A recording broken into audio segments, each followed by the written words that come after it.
This is News Central Television, and we're still here at the 31st edition of the National Economic Summit in Abuja.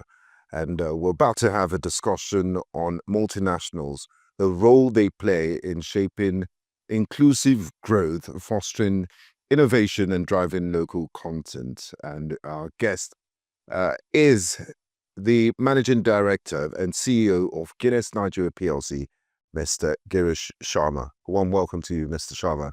Thanks for joining us in News Central. Now, Mr. Sharma, multinationals have long been part of Nigeria's growth story.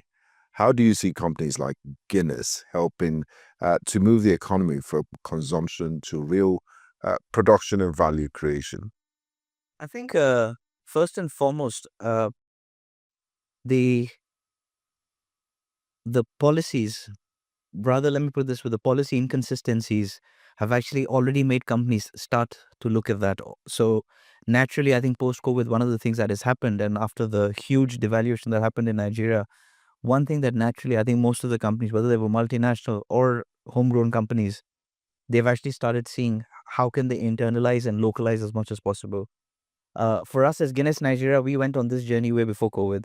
I take a lot of pride in telling people that the Guinness that you drink today, or any of the Guinness Nigeria products that you drink today, more than 85 to 88% of what is put in that is actually locally sourced.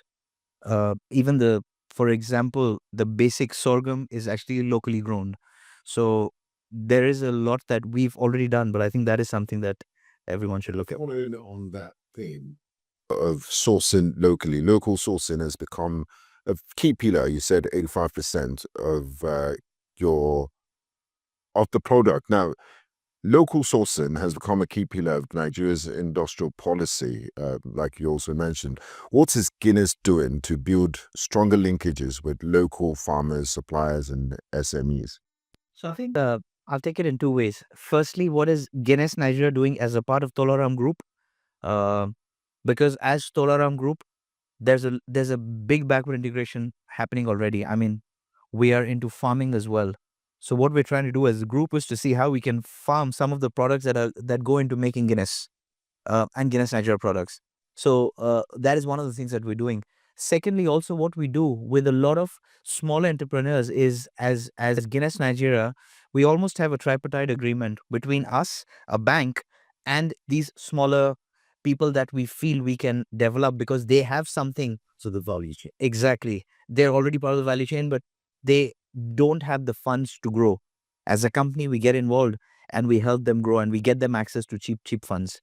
So that is something that we do. Mr. Sharma, you did mention the FX effect of post-COVID, and I'm sure it did have a huge effect on most businesses in Nigeria, and I'm sure Guinness wasn't left out. With today's FX constraints, and sometimes we have policy changes too, how is Guinness balancing the realities of operating in this environment with long-term commitment to Nigeria?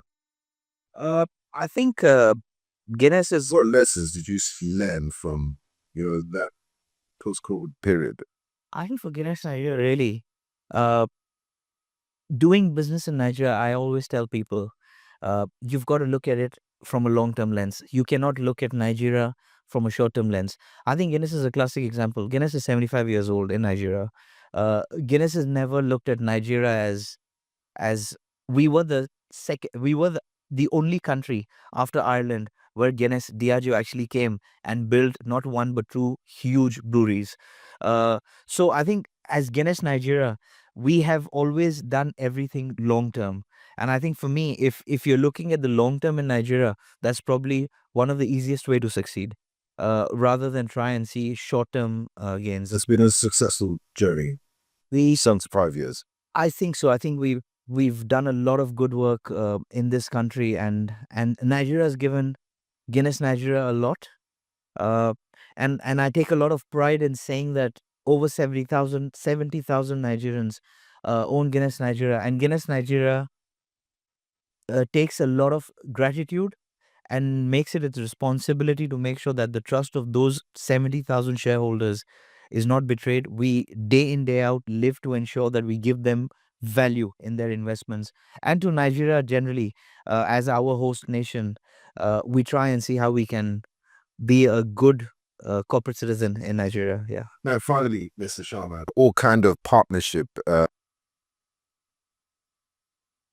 do you believe can best empower multinationals to drive Nigeria's next phase of economic growth? I'm sure it's been a buzzword in this summit, the 1 trillion economy in 2030. And you can't do that without the involvement of government and private sector, some sort of synergy. So what kind of partnership would you recommend? So I think for me, I'm not an economist. I'm not a policymaker. I'm a simple businessman. I think and I know there are experts that can tell us what we need to do.